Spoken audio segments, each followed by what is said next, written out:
And a little red pollen. That red pollen really stands out. It does. It's pretty and a little creepy because it looks like blood.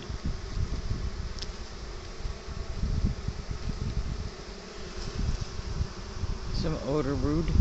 Some brood. This is a full sheet of brood on this side with spots open.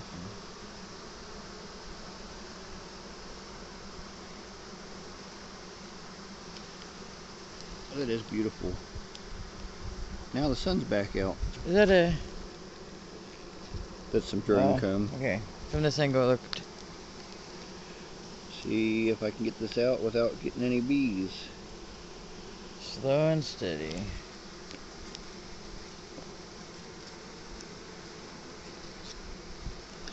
This hive's a whole lot more calmer than the last one. But all of them almost.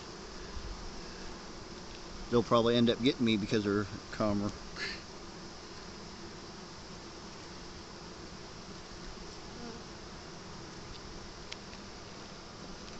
Sorry.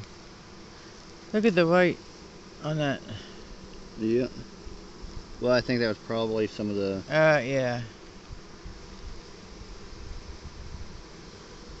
So...